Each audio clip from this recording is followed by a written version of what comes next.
You would think, and then the body goes down right away. You would think you would still want to know the exact angle so that you could Or maybe, do you think it. the family was pushing not to have an autopsy?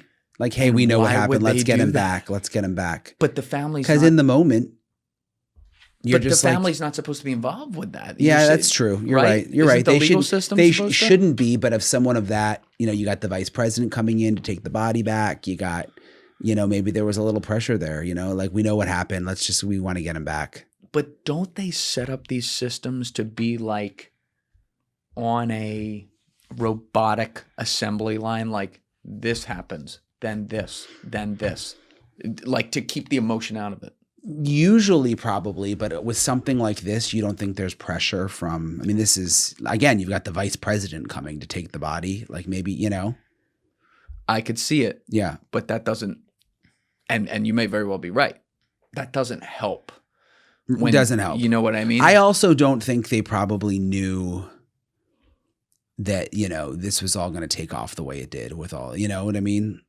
No, the conspiracies, the all the different theories. I mean, at the time, maybe they didn't. You don't think maybe they didn't think that? we're going to have to disprove so many things.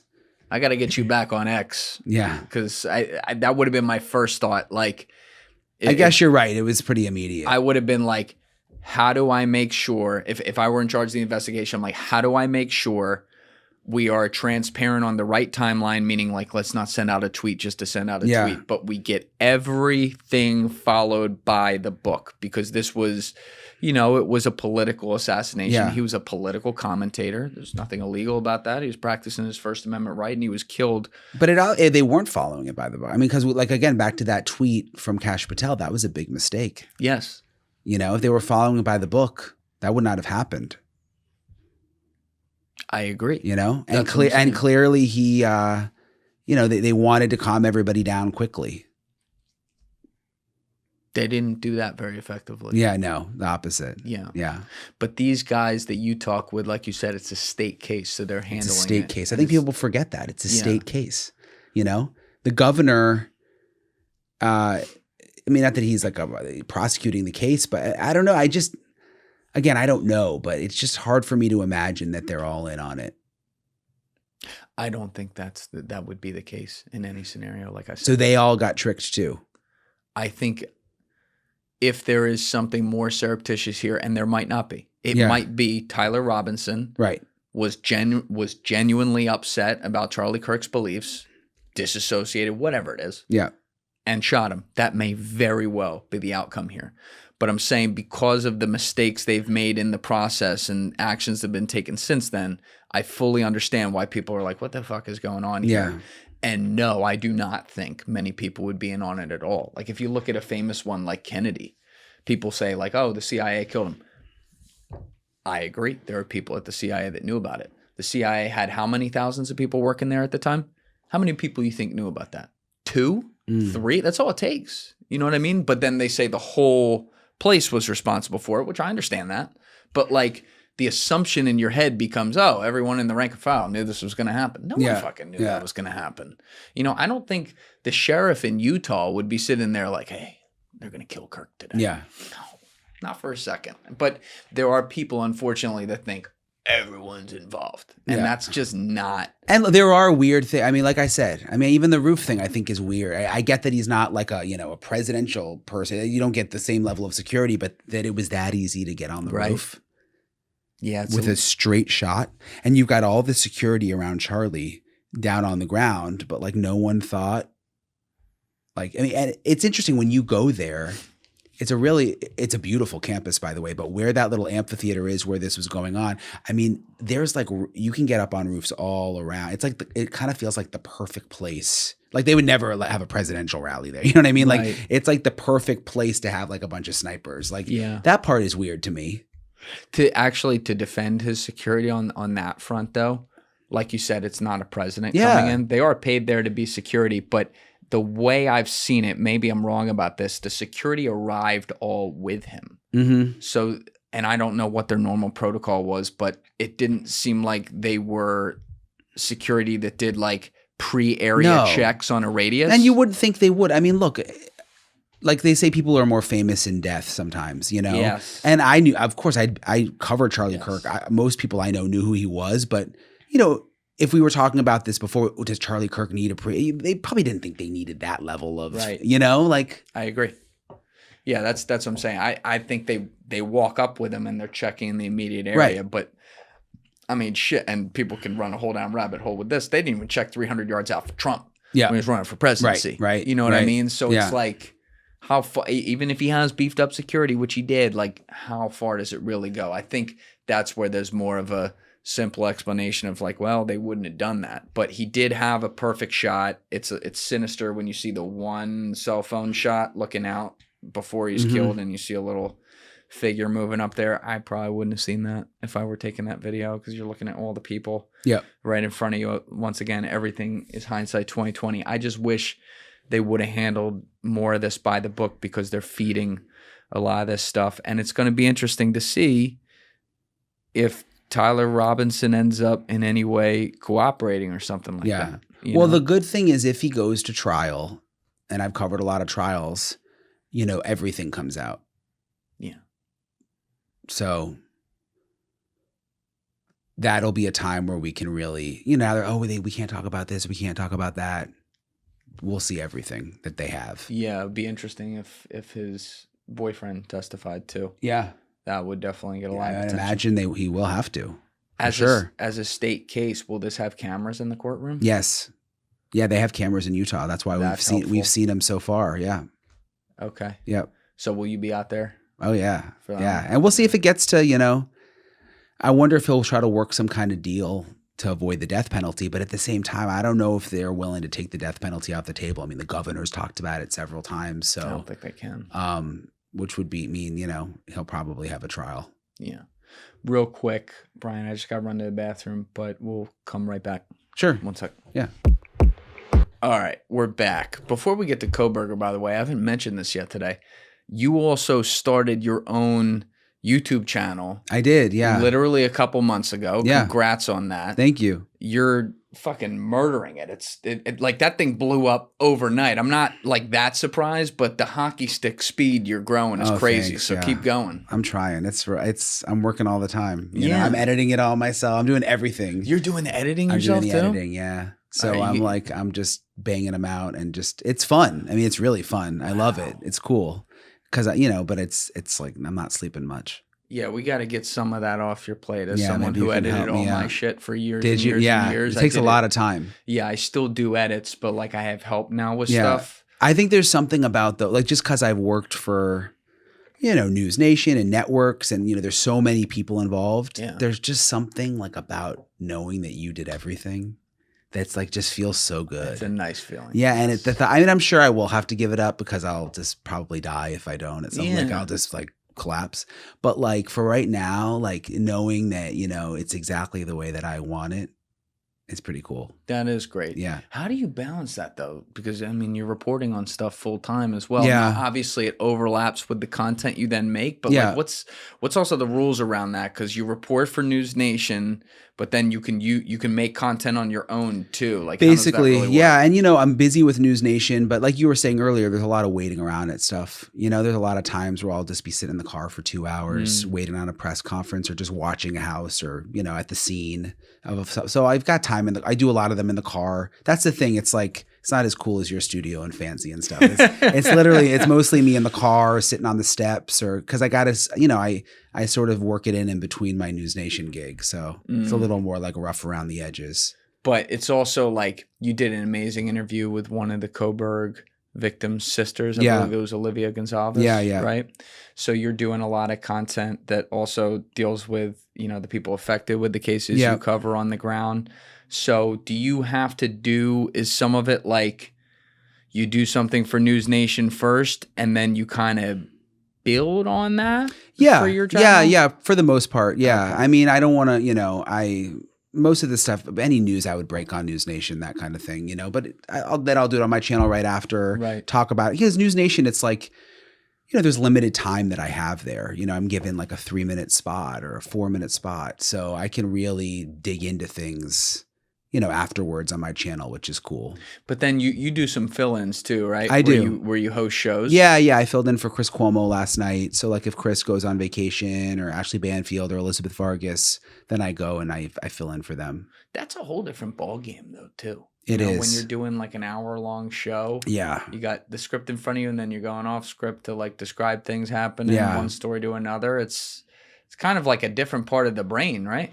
It is. And I'm not like I'm like a little road warrior. I'm always out on the road. I'm always in my car. I'm always a little grungy. So like, it's kind of weird for me. Like, I put the suit on. It just I feel a little bit of imposter syndrome. Like, like it's news cool. Daddy Brian. You can't be feeling imposter syndrome. Yeah. But then I just kind of own it. It's cool. It's fun to do it. It's just so different. Like with all the studio light, I'm used to being out in the field, Yeah. That place is, I've been over there with Nishan, who was just in here with us for a while, but the whole like news bullpen and then you got the studio right there and there's lights everywhere. It's way different than this in every way. It's definitely like a little bit of a, like smaller stadium feel, if you will, but it's the people that work there. The fans. Yeah, exactly. It's weird when you're there, but I got used to it, and I love News Nation. I believe in the mission, the whole trying to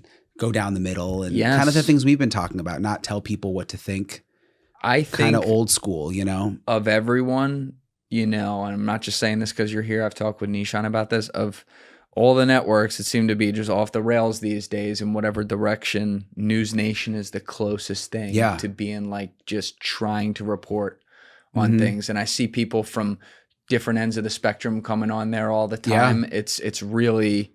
I hope it stays that way. It's harder too. It's harder to do that. People don't realize like it is so much harder to try to be fair and to try to be down the middle and get both sides. If you want to just go on one side, if you want to just believe one side, it's the easiest thing ever. Click. You just get the same people. You know what they're going to say. You have a built-in audience because people want to hear what they believe already. What we're doing is so hard. And it's cool though. It's cool because it's also not the psychology of clicks. Because like if you're, without naming other networks, if you're another network that leans one way or the other, not only are you playing to, exactly what's going on and you're playing to your base, you're also playing, like hater porn, if you will. Yeah, of course. For the other side, which gets you clicks and traffic. It's just people getting mad at each other. Oh, if we had picked a side, we would be growing so much faster. Yeah. 100%. Yeah. I knew, I was trying to figure this out. I didn't know shit, and I still don't know shit, but there's a couple things you figure out along the way. And I probably, after starting in 2020 and going all in on this, I knew by the beginning of 2022, if you really wanted to blow up in a space that covered anything news or like culture, just pick a side and go all in. And it's like, the second I saw that, I was like, oh, never. I'd have to like lie. Yeah. Because it would go against what I believe in too. I'm like, I'm not fucking doing that. But you see what people do. And I'm not calling people out, but I'll watch it happen and I'm like, Yeah. I can't imagine doing that. Like even with my own channel, even just the way I cover stories, like, I don't know. It's just, I guess the motivation is people want to get rich or I'm just trying to think like, I guess that's the main motivation of doing that.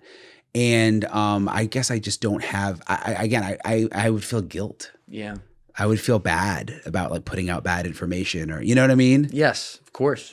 Because you're like a normal good person. Well, yeah. It's just weird. I don't know. I don't want to go to bed at night feeling bad about that. It's just not worth it. As long as I can like make enough money, but I don't need to Right. You also like.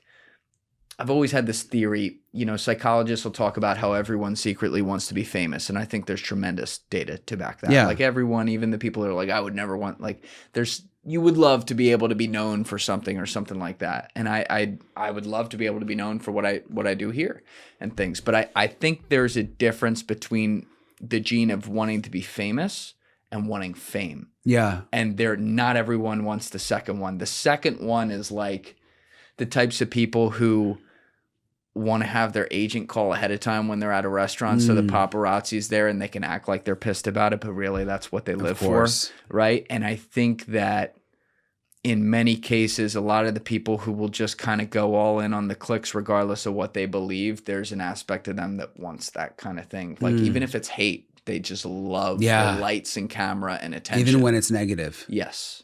And you don't have that. I don't have that. A lot of my friends who are public figures like that I know in the space don't have that. But then I see other people, I'm like, yeah. I think it's finding that ground too of like, you want to be, you want your stuff to be seen. I mean, that's the whole point of you want your stuff to be seen. You want people to, you want it to have value, but you don't want to cross over into that, like, you know, you get too popular and then you just lose touch with reality. Even like coming here to New York City right now, filling in for Cuomo last night. Like I like doing that, but I, you know, even when I'm in the city, like you don't really know real America if you just live in that world. Yes. You know, in the studio all the time. Like, I mean, you know, 100%. It's a bubble. Yeah, it's a bubble. I think it's so like I just got back in last night, went out of town. Like I think it's so important to get out of here and stuff and see things. The one thing I will say though about regardless of where you live is I think people also sometimes choose to live in that bubble. And I don't mean that physically. I mean that from like a curiosity perspective. Like I was in the definition of a bubble when I lived in my parents' house as someone who's lifelong from New Jersey, you know, a coastal warrior, whatever you want to call it. But I couldn't go anywhere because I had no money to go anywhere. But as I was growing the profile, I have always just gone out of my way to connect with people who are fans of this show or even haters of this show, like where they're from. I could talk to someone who's in Sweden or someone who's in Morocco or someone who's in Iowa or someone who's in New Mexico, and their whole life is different. And I'm like genuinely interested in what's important to them and why. Now that's not the same as going there and understanding that, but I find myself when I'm walking down these streets in New York sometimes passing people and just kind of knowing that like, oh, this is their only reality. Yeah. They just know this. And it's like, dude, there's a whole wide world out there. Yeah. You have to understand people don't think like you do. When it always amazes me that so much media is based out of New York. And it's like these people just live in this ecosystem, but claim to understand the whole country and world. It's just weird. It's very weird, man. You gotta, I guess, broaden your horizons a little bit. But you know what? That's also, we've seen different movements, and I don't even mean this just politically. We've just seen cultural shifts over the last 10 to 15 years where it's clear that a lot of people, like I'll just speak for within this country, are like, fuck that. Yeah. You know, you can sit there with the internet now. We can talk to each other. Right. You can sit there and in your bully pulpit and pretend that you understand what's going on. But if you're talking bullshit, you're going to get called out for that. And that's why we've seen, by the way, you know, I think that's why News Nation exists, because you're doing something that is against what the business model is supposed to be. And yet you're doing pretty well because there's enough people who are like, yo, fuck these people that are over here and here just telling us what we already know we're going to hear from them. Yeah. And you need people, even though there's so many people online now and so many podcasts, like you still need people to go out and find the information and actually report. Like, that's right. You got to show up and like try to talk to people and beg to get in and then ask the hard questions. Like if you don't do that, you know what I mean? That gives everybody else something to talk about too, you know? Of course. But you have, I do want to get to it. You have been covering this Kohberger thing. Speaking of, you know, having to knock on doors and stuff, you've been covering that since, I guess, 2022 when this happened. Yeah. Right? Yeah. Right after it happened. You know, I did a podcast with Joseph in July, right? It came out like the day of the sentencing. We recorded it right before. And so there's at least like, we know what the outcome is, and Bryan Kohberger pleaded guilty, admitted that he did this, though he did not speak in court. And at the end of the day, you know, one of the most brutal murder scenes that anyone had ever seen is what was at the middle of this, and 4, you know, sub 20-year-old kids were cut down long before their prime. You know, were you there? Was this another one where you were like on the scene like the next day or that day or? No, not that soon. It was probably maybe 10 days, something like that. I was still one of the first national reporters that hadn't really gotten full coverage yet. I don't know why. It was kind of like slow to roll out at first. But I was actually on vacation in Mexico, and one of the producers I work with was like, "Oh my God, did you see what happened in Idaho?" And so I ended up flying right from Mexico to Idaho. So Now, I think I was there like a week after, maybe a little less. So were you there when? It might have been less, actually. It might have been like 5-6 days after. Yeah, you don't feel like a 10, 11. Yeah, no, I think it was sooner.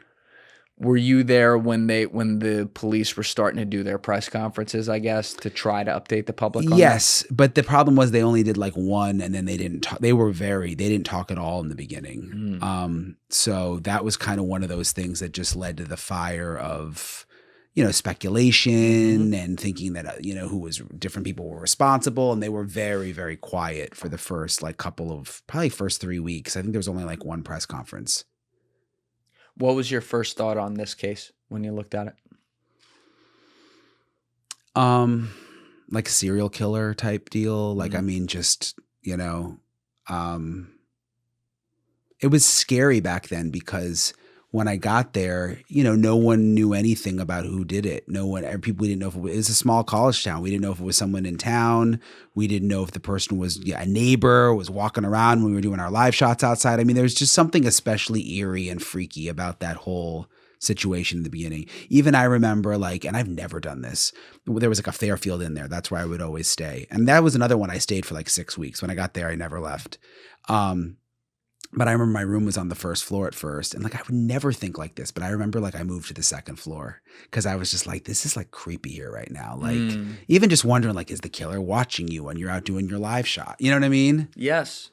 It's a little bit, obviously totally different setting here, but I always think about the first season of True Detective and how the Louisiana backcountry was a character, the setting itself, because it was just so eerie. What is the needle in the middle of this haystack?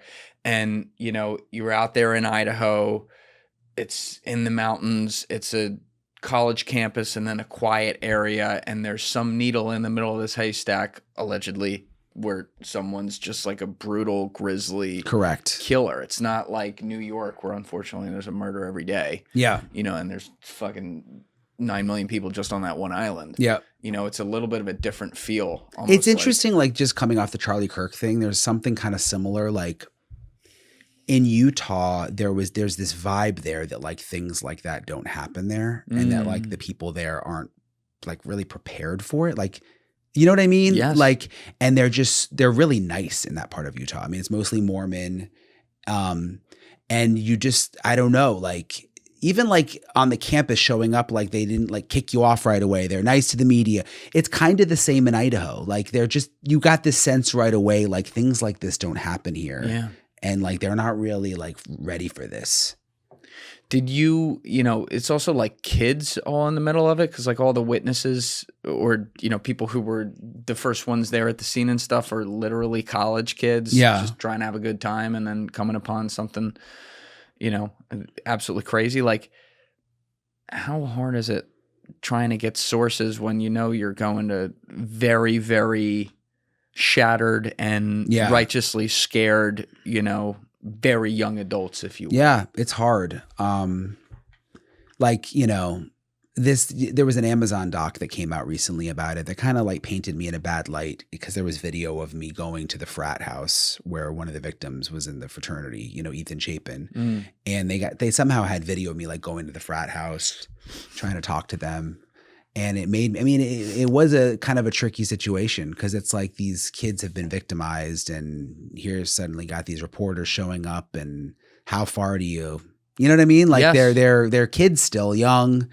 And so yeah, it was tricky sort of navigating that. And it was kind of with Gabby Petito, the attention level was so high. People were so into it. People wanted every little detail. You had people people on social media not doing the right thing and reporting all just for clicks. Yeah. And there were decisions you had to make on the spot, like we were talking about with Gabby. I mean, I remember being outside the murder house in Idaho. This was probably a few weeks after, and everybody was into these frat brothers, thinking, that maybe they had something to do with it, because Ethan was I don't know why, but there was just a lot of attention on the frats. And there was a frat party happening one night while I was out there. And I remember it was loud. And, I had this, if I had reported that or shown video of that, it would have gone crazy. Like they're having a party after you know what I mean? But people were forgetting that they were just college kids at the end of the day. Yeah. Like couple weeks had gone by, they were grieving in their own way. Like they had music on. Like when you were there, you're like, this doesn't mean they did it. But you know what I mean? You had to. So I never reported that, or I never showed the video because it was like I just knew like people are going to take advantage of this and make it seem like, oh, these kids, they must be involved. You know? Of course, I think that was a smart move on your part, just because of what the microscope was on it. Yeah. But like I fully, again, I can't even comprehend being in that situation, but I fully understand that. You know, once you're 5-6 days out of that and it's still scary, you want some normalcy, of course, to your life. And like it, by the way, you feel a little more safe when you're in a large group of people. Yeah. So it's like, all right. You're also in college. Like I think back to when you're not like you're not thinking like an adult of how they would handle something. Yeah. What was the one? It's so bad. I can't remember her name. The one there were 2 other girls in the house who were not killed. Oh yeah, you're right. Dylan and Bethany. Right. Yeah. So Dylan, you know, what they did to that girl. Oh my God. On social media. Don't even get me started. They still do. It's insane. Still.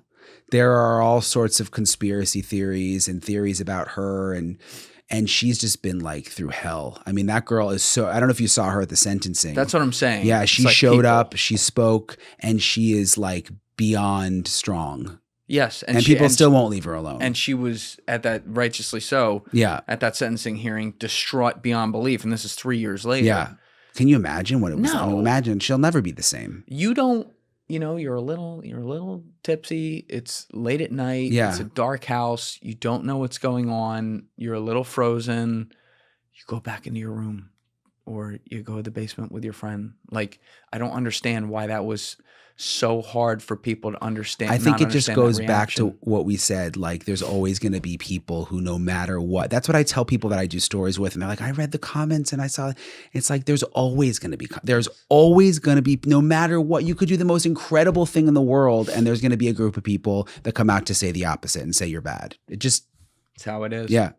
And like, but that's, you know, you and I choose to be on the internet and choose to do this for a living. Like, if you're not okay with that, you're in the wrong game. Yeah. It is, I have a lot of empathy for it when it's someone who gets, you know, through no fault of their own, caught in the middle of being at this crazy story, and then they have to be put through that. Yeah. Especially when they're a kid. It's terrible. You know, and people question every little thing you do. It's like, obviously she didn't have anything to do with it, but you don't know how you would handle that in that situation. Your mind is not 100% there, and you get scared. And the next day, like I remember, I think I did see the Amazon doc. There were 2 that came out. I'm pretty sure I saw the Amazon one, but like that was the James Patterson one. Yeah. Right. So, you know, they're describing, some of the other friends are describing the next morning when they're outside the house before, I guess one of the friends had gone in to find the bodies. And she's just like, Dylan was just delirious. Like, what the fuck? I know something bad happened. Mm-hmm. I don't know why this is so hard for people to put that together. No. You know? And also, like, it's over. Like, Bryan Kohberger pled guilty. His DNA was on the knife sheath. His car was, his surveillance video got his car coming and going. The cell phone tracking got, like, there's no, I think it just becomes, again, almost like a board game for people. Like, they just want to keep playing the game. Yeah. You know? No, they didn't catch him though for what, like 6 weeks after that? Yeah, 6, no, longer. Weeks? Yeah. 8 weeks? Yeah, it was December. Yeah, it was like almost 2 months. And they're killed on like November 13th. Yeah. Something like that. Yep.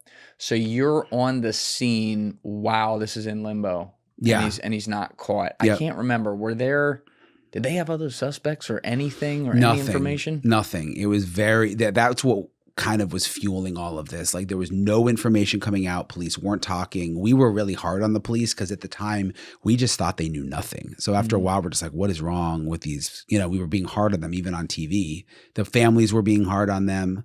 And there was no rumbling of anything. Then they finally released a photo of the white Hyundai Elantra, which we later knew belonged to Kohberger. So that was the first real like piece of something we had to go with as, you know, reporters. We were putting the picture out, you know, people were talking to us. Oh, I know someone in a lot. Like, that was the first like clue we really had from police. But then it was still quiet for a while after that.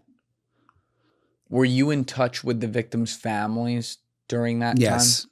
Yep. What was that like? It was sad. I mean, it was awful, as you can imagine, and not only awful because they were killed, but because they were scared that this person was still out there. Yeah. Especially the Gonzalez family I became pretty close to. And I remember I went to their house a couple times. They lived in Coeur d'Alene, which is like 2.5 hours away. So I would drive out to their house to talk to them, and just going in there, it was like they were all like held up in there as a family. Yeah. Like, you know what I mean? Like just really on edge. And with them, you know, they were grieving their daughter, but they had kind of transferred all of those emotions into like focusing on like what happened, and just like it was almost like a little nerve center in there. They're all on their computer. You know what I mean? They were trying to solve it themselves. And yeah, it was an awful, awful time. What did you think when you first saw Kohberger and they announced that they had somebody? Well, I actually got a tip. So I just assumed, like, I don't know why, in the back of my mind, I thought they were going to find the person in Idaho, like just somewhere around, you know, which he ended up being connected to the area, but I didn't know it was going to end up being Pennsylvania. Right. So I got a tip that they had someone in custody in Pennsylvania. And I remember calling my boss, excuse me, and saying, like, this isn't I don't have enough info to report this, but like I need to go to Pennsylvania. Like it's a good enough source that I need to fly to Pennsylvania to get ahead of this. So I flew to Pennsylvania, and then when I landed, we got enough info to go with the news that he had been arrested. He was at his parents' house. And the first time I saw him was that next morning. He made his first court appearance in Pennsylvania, and they walked him in through the back door. So I was out back, you know, filming with my cell phone. And I remember thinking, I guess I can say all this now since he's, you know, I tried to be very careful for a long time, you know, innocent until proven guilty, Right. doing the right thing, but now it really doesn't matter. I remember thinking he was like, kind of looked like a monster. Yeah. Like what you see in the movies, like a serial killer from the movies, like emotionless, darty eye, just like, you know. Yeah. I remember thinking like, this is like exactly what you would expect this person to look like. It's another one of those that you wonder how someone like this functioned in normal society before they did this without people going, what the fuck? Well, they did go, what the fuck? But they didn't, no one talked about it. Yeah. Right? Like, no way. I guess you can't, there's some ways you can't do things with that, but there were enough people who also thought, like, yeah, he's a little weird, but whatever. There were. You know, because there's, like you said, that's how, and I never saw him in person. You did, but yeah, dead eyes. Dead. Yeah. behind Even the during the eyes. sentencing with all of that emotion. Yep. I mean, no one could not look a little sad during that. And he just dead eyes, you know?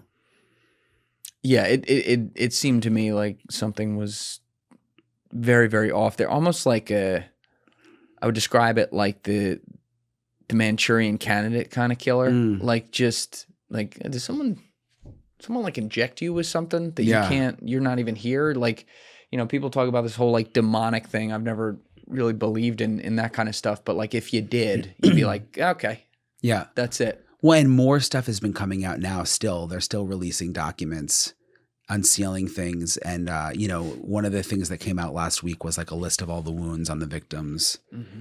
And it's just becoming more clear. Like at first we thought there were a lot of defensive wounds. Maybe they woke up and fought back. But now it's looking like, and we'll never know the answer to a lot of these things. But like, you know, he may have just been like, even after they were dead, still just like stabbing them in different places on their bodies and stuff. Was this would you say based on the evidence we have, this is one of those, besides the fact that he's a deranged, you know, dead behind the eyes guy, this is some sort of incel, sexually charged act of murder here? So we'll never know. We don't know why he did it. I'd just say that first. Like there's never been a motive. There's never been a motive. The police have never even said why. He's never said why. So we don't know why. My own just personal feeling, which is just my own opinion from covering this, I think he hated women because of rejection, probably. I think you're right. That's just my own feeling. And I think that built up over time, in addition to him probably being like a sociopath and just a nut job and being rejected from society. And I think that, you know, you had these pretty girls who he probably hated because he knew he could never get them. And You know, I think probably Ethan Chapin was just in the wrong place at the wrong time, you know? Yes. Yeah, I think That's just literally my own opinion. I think you're right. Yeah. And it goes into the theme I was getting at there. It's just some sort of like pent up anger. There was another case, I forget the guy's name, but they mentioned in that documentary, another case of like the incel killer from a few years before who had been a serial killer for the same reasons, and there were a lot of the same kind of patterns. Like, oh, fuck you, you're not gonna pick me, then I'm gonna kill you guys. Yeah. Yeah. And it's like, you know, people joke about, oh, make friends with that kid because he'd be the school shooter or whatever. But like, you do, unfortunately, in society now have to be vigilant at people who seem off around you. And, you know, I don't know if you can change outcomes, but, you know, do your little part to try to make someone feel seen, because you don't know if like one little ripple effect can change somebody. I'm not saying it does. You know, if someone's truly sick, then they're just sick. But it does seem like he was always just kind of cast off and then probably played himself into that role for a long time. Well, and like the whole part of him getting his PhD in criminology. Yeah. And then he got his master's in criminology and you know, studying death scenes and studying serial killers. And even at one point trying to do a survey to get into the mind of criminals and killers. So there's also that side of it. Like, you know, did he hate women? But I think it's probably a combination, but I think he also wanted to see what it would feel like to do that. Yes. After studying these people so much. And I've interviewed none of his professors in you know, he went to Washington State University, which is right near where it happened in Idaho, have spoken. But one of his professors in Pennsylvania, Dr. Catherine Ramsland, who is like the world's premier serial killer expert. Mm-hmm. She was his advisor in Pennsylvania. And I did an interview with her after the sentencing or after the plea deal. And, you know, it's just weird, like to think that she's spent her whole life studying serial killers and now one of her students ended up being this guy. Yeah, Joseph talked about that because he's a professor. Scott Morgan. Yeah. And has been a long time professor now. And he's like, it could happen. You know, when someone, that's why you got to pay attention and try to see like, what, that's kind of a weird question, the way they asked that. But again, it's another situation where it's like hindsight 2020. Her job was to take people, in this case, they literally had like a dummy house. They did. Where they could recreate things. And her student's job is to ask those kinds of questions. So it's like, what the fuck? But she said it's always in the back of your mind. Like, is there going to be one who's got bad intentions? Because you're teaching them how all of this works. Did she feel guilty? I don't know if guilty is the right word. I think she felt like, wow, this guy got one over me. Like I'm the world's expert on this. And she didn't see it. She said, you know, she didn't ever suspect it. It's interesting when he was in Pennsylvania, you know, there weren't that many stories from when he was in school about him being weird or him being awful to women. It was after he moved and to get his PhD in Washington State, it seemed like something changed. You know, there were all sorts of police reports that we were able to get of people who were interviewed, colleagues and people in his PhD program who were really scared of him, who really, they thought he was stalking them outside their house at night, women. I mean, all sorts of crazy stuff when he got to Washington. And I wonder, like, he's very close to his parents, his mom. I don't know if like something changed when he moved away. I could see that. You know? Yeah, it's like he always had the one kind of home base. Yeah, or maybe that kept him in line a little bit, you know? Yeah, there were weird, eerie messages from like his mom online in forums too, talking about like she worries about her kid. Yeah. And stuff like that. You wonder if the intuition was there. And this was another situation where like the dad was being questioned because there's the famous body cam footage of, you know, the two of them driving across the country. They got stopped for speeding like twice. And it's like, it was after the murder. He went and like picked him up in Washington. And they were driving back for Christmas break from Washington across the whole country, which a lot of people always thought was weird. Like, why wouldn't you just get a flight? Why would he want to bring the car back? And there's all sorts of theories about, you know, whatever. But yeah, people also thought like, were they tracking them at that time? And that was secretly like the FBI just trying to keep an eye on him when he was driving back. But they've since said that's not the case. It was just coincidence that he got pulled over twice. Right. I think it was in Indiana. Right. And then wasn't it like his sister thought, because he had two sisters, they're all home for Christmas with the family, and then his sisters thought something was off and thought he might have something to do with it? Yeah, so I never was able to confirm that, but there's been reporting, like NBC reported that one of the sisters was suspicious of him cleaning the car, just doing weird things, and knew about, what had happened with the murders and may have suspected him. So yeah, it's weird. And again, all this stuff is coming out now. I mean, we got his cell phone history, and he was on the phone with his mom for hours the morning after the murders. There's a lot of unanswered questions still that we may just never know. People don't realize, I mean, he didn't have to clear all this up to plead guilty. All he had to do was check a box. Well, that's another thing. You got very close with the Gonzalez family. There were obviously 4 different victims here, 4 different families. That family in particular was very incensed about the prosecutors cutting a deal with Kohberger. Now, they did get to have their day in court to address him, and they all did an amazing job, by the way. But, the other families, some of them, like the Chapins in particular, seemed to be happy that it was closed off. Well, was there a weird dynamic there with the families having a disagreement on how this was handled? Yeah, it was kind of weird a couple of times. I mean, they were always respectful to each other, like in public. But I think, I mean, you had just a difference of opinion, like the Chapins were always very focused on Ethan and remembering him. And they never really were that interested in talking about the case or about Bryan Kohberger. And they were okay with the plea deal. They didn't come to the sentencing. They went to I think, out on a lake to remember Ethan that day.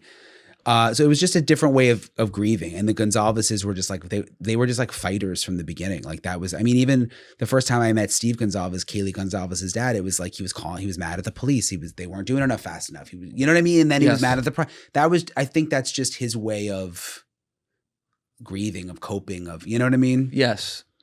And, I can't imagine how you would handle that, but it seemed like at the crux of it, they were upset that he was now going to have the option to not have to explain why he did this. Yeah. But if it went to trial and he doesn't testify in his own defense, which he has a right to remain silent, would he have ever explained it? You know what I mean? He may not have. I think they were frustrated though, because there was just this, there was this feeling in some ways that people in Idaho, that the Moscow, Idaho, the town where this happened, a lot of people just kind of wanted to get this over with. Didn't really want there to be a trial. I mean, the fact that they tore the house down so quickly, they wanted to get the college town back to normal. That was weird. The first judge on the case, clearly didn't even want to be on the case and wanted to get off of it. And I think the Gonzalez's just felt like, everybody just wanted to wipe their hands at this thing. Like, let's just get it over with. Whereas they were like, wait a minute, we want to know everything. We want all the details to come out. Like, we don't want to just rush this along.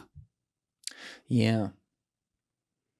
It's just like looking at it. I would not want to be a fly on the wall in the conversations the victims' families had to have together, because they all have the same end result here, which is that they've all had the worst thing happen and they've lost a kid. But, there's, on the one hand, I really respect the fighter aspect of the Gonzalez's. And then also at the same time, I totally respect this. I would describe it as the unbelievable strength of the Chapin family, listening to them talk on that James Patterson documentary. They were, kudos to them on how they've handled this. So there's it's a different, they're polar opposites in a way, but I understand and respect both. And then, like I was saying, you did an interview with Olivia Gonzalez. That's her name. So that's the sister. That's Kaylee's sister. Kaylee's sister. She gave a pretty unbelievable victim impact statement. She did. In court. How did the family, whether it was Steve or Olivia or just in general, how did the family feel after they at least got to say their piece in court to him? I think they felt relief. I know they went into that, they were told, don't make eye contact with him, don't address him. Who's telling him that? Like the court, there's these victim advocates. Like, you can make your statement, but don't make eye contact with him. This is not to address him. And they basically went in like, we're breaking the rules immediately. Like, when Steve went first, I don't know if you noticed, he immediately literally turned the podium towards him.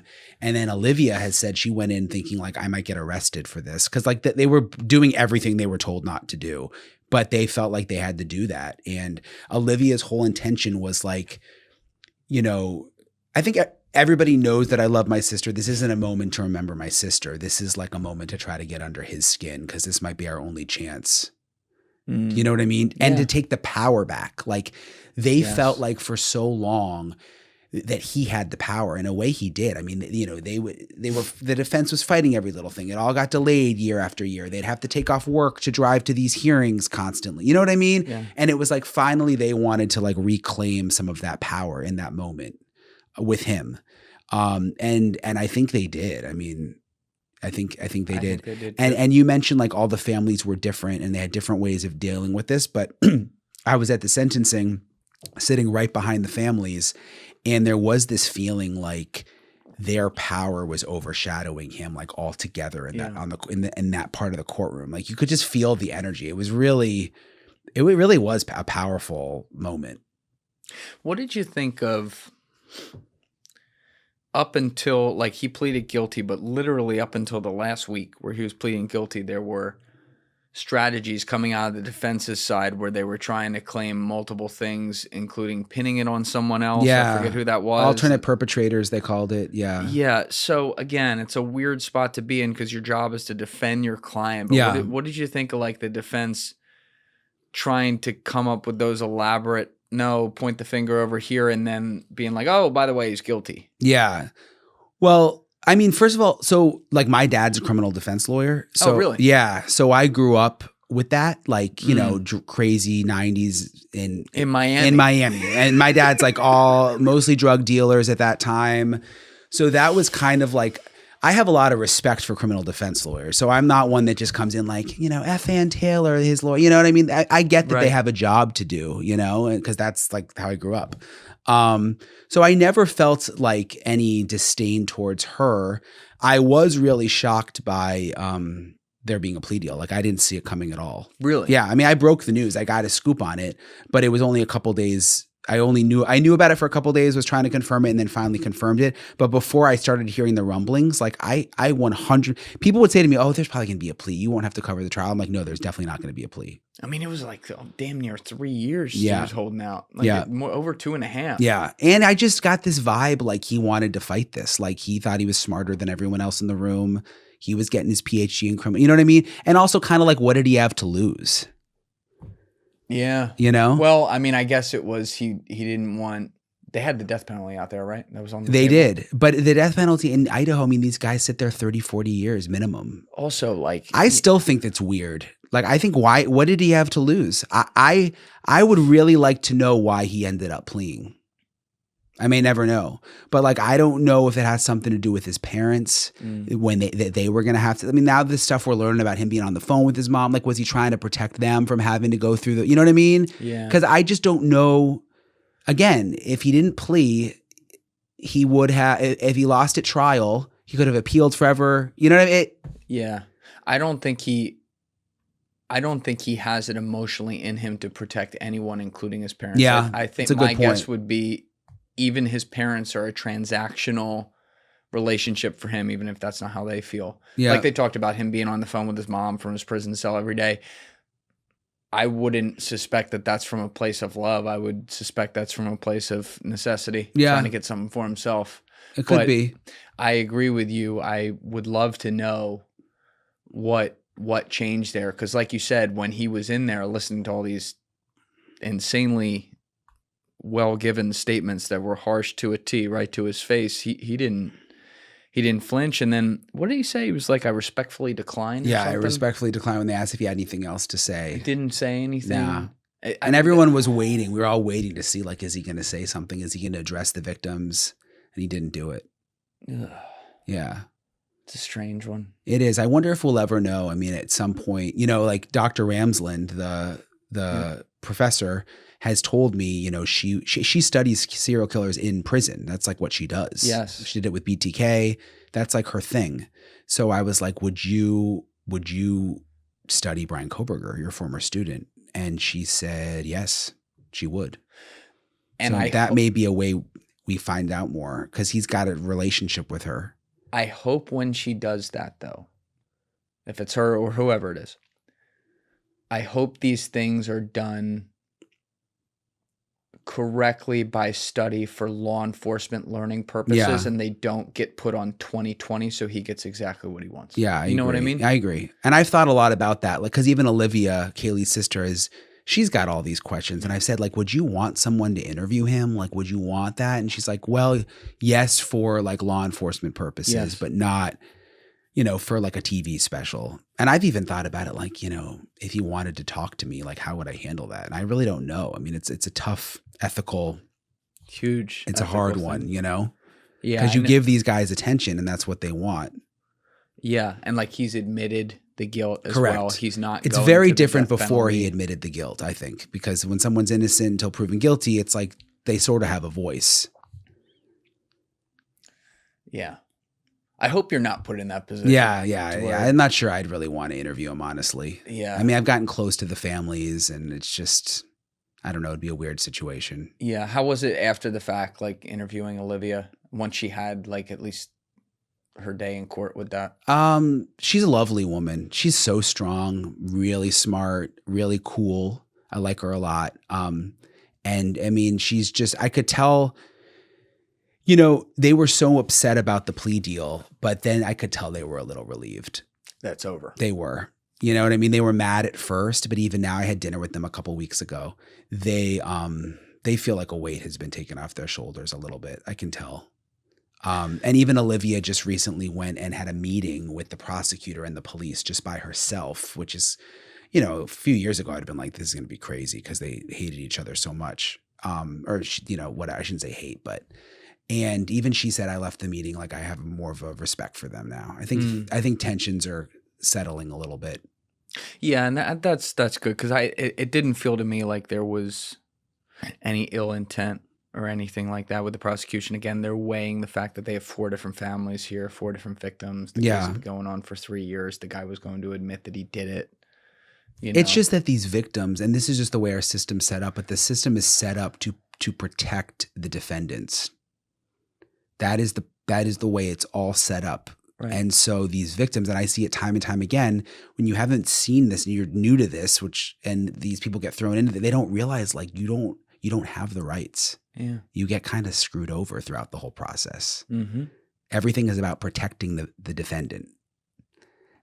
And it's hurtful to people. I mean, that's the way, you know, that's the way it's set up, but it's hard when you're going through it. Yeah, and I, from a constitutional perspective, I understand that. Yeah, of course. I understand that. It's just, you know, you're living as as the family of a victim, you're living in limbo during that whole process, and that's, you know, it's tough to imagine that.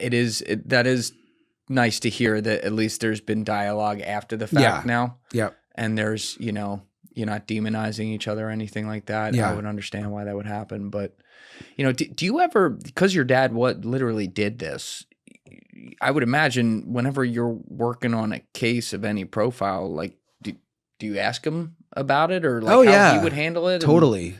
Yeah. So what did he think of the handling of that case? You know, it's funny with Kohberger, I asked him, I remember it was weird. You know, Ann Taylor was his main lawyer, this woman. I don't know if you remember seeing her, blonde lady. Yeah. And she's never spoken. I mean, she's never spoken to any media, so I don't know much about her, but she would always, like, I went to pretty much every single hearing for years. I'd fly to Idaho for everyone. And she would always, like, hand on the shoulder with Bryan Kohberger. They would kind of laugh. I don't want to use the word. It wasn't flirting, but it was like a kind of a deliberate, like, humanization of him. And between a man and a woman, and knowing what he was accused of, it was just a little disturbing at times. Like, I would notice it and I'd be like, this is like before court would start, they'd bring him in and they would have these like light, funny moments together. And it always kind of just like struck me. So anyway, I remember asking my dad about that, and he's like, "Oh yeah, that's totally by design. Like they do that on purpose because they're trying to show you that this guy's a normal guy and not a killer. That's what you do." Yeah, she can't sit there and look at the jury and be like, Right. "Oh, yeah." Right. And this was even long before there was going to be a trial or anything. The judge, anything. But and they knew that the cameras were on and they knew that we were in the room. And so, yeah, that was one thing I remember asking my dad about. But I always like chat with him about stuff. And that's useful. It is. Like you grew up around it. You grew up in Miami around it too. So you've seen some interesting shit. You know? That's definitely it makes sense, like why you understand this really well. But also, the defense attorneys, like one of my friends is Brian McMonagle, who, one of the best defense attorneys to ever live. Yep. One of the greatest guys ever, right? The reality is he defends people who in some cases are extremely guilty of the worst shit. And I've asked him about this before we did it back in the day in episode 115, how do you balance that? And number one, it's like I was saying earlier, it's about putting the government to the test, constitutional rights, and he looks at that objectively. Number two, he said there's a strange thing that happens, though, where even people who maybe really actually are really bad, you're sitting with them so much that they do little human things. Yeah. And you remember they're a human, and it doesn't take away what they did or make it right or not make it good that the outcome goes against them in some cases after he has properly done his job, but you get in it. You know what I mean? And I don't know, that always stuck with me because I'm like, I deal with people on a day-to-day basis in this job. I really get to know people well. And you wonder, like, if you're spending 10 hours a day with someone, even if they are like actually the worst person, if like a part of you getting invested in it sees, like, as hard as this might be to believe with someone like Kohberger, sees like something that's not the worst thing ever. Well, and that's the thing. I mean, Kohberger is an extreme. Like, I don't know if you believe in evil or whatever, but I mean, that's a bad, I mean, what he did is just, there's really no way that I could sit with Kohberger and feel probably much. And there's like you think about like pedophile. I mean, there's really bad stuff, but with my dad's guys, like, people are complicated. Like drug dealers aren't always, they also might have a nice family and they love their kids. You know what I mean?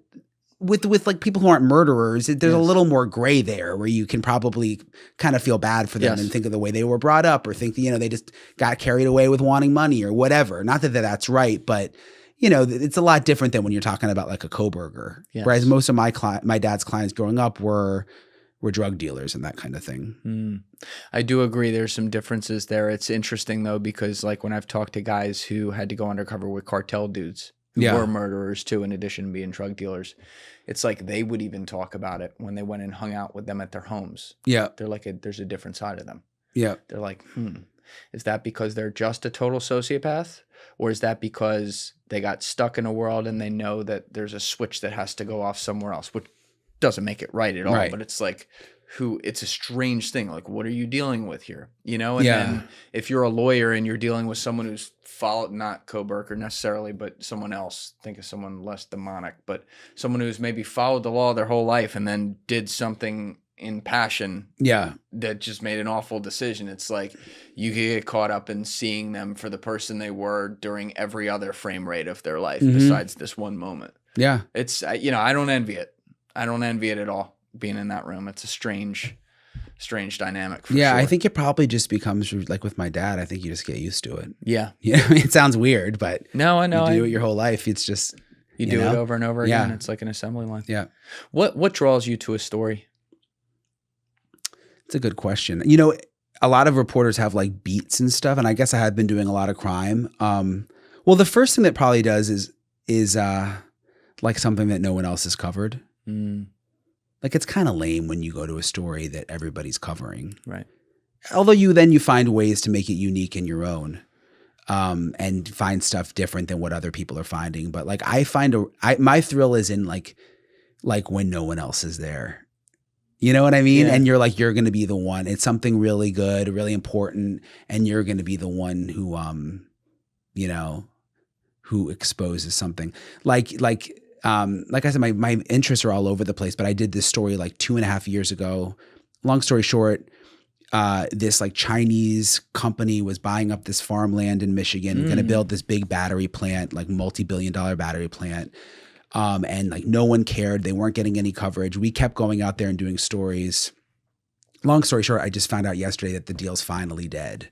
And I'm like so happy for these people in Michigan because it's all these farmers and they've been fighting forever. And it was really shady. Like this company in their corporate documents had in black and white like an allegiance to the CCP and they were still getting like subsidies from Michigan State. Like it was insane. But what made me think of that is just like no one else was really covering it. And I feel like we actually like made a difference doing all these stories, you know? Yeah, you came in with the flashlight. Yeah, exactly. Here we go. Yeah. And That's it's scary cool. sometimes when you do that in the beginning, especially when you got like a big Oh, yeah. company like that, you know, and you're like, oh my God, like, am I going to get sued? Like, you know, you got to really be careful because you're the only one. Yes, especially if there's not cameras everywhere yeah, too. You know, it's yeah. like, who the fuck else is involved here? Yeah. What might they do Correct. to me? But like it was a long road, and for them finally to for the deal to be dead, like stuff like that feels so good because you really made, and like no one, you're not asking me about that story. Like no one really, it wasn't like I didn't know you covered Yeah, that. it wasn't my top story on Twitter. You know what I mean? Like but it's those that no one knows about or aren't as popular that are like, I don't know, like we really made a difference there. You know what I mean? Like these people got to keep their farms. Like there's not an electric Chinese battery company going into this random Michigan small town, you know?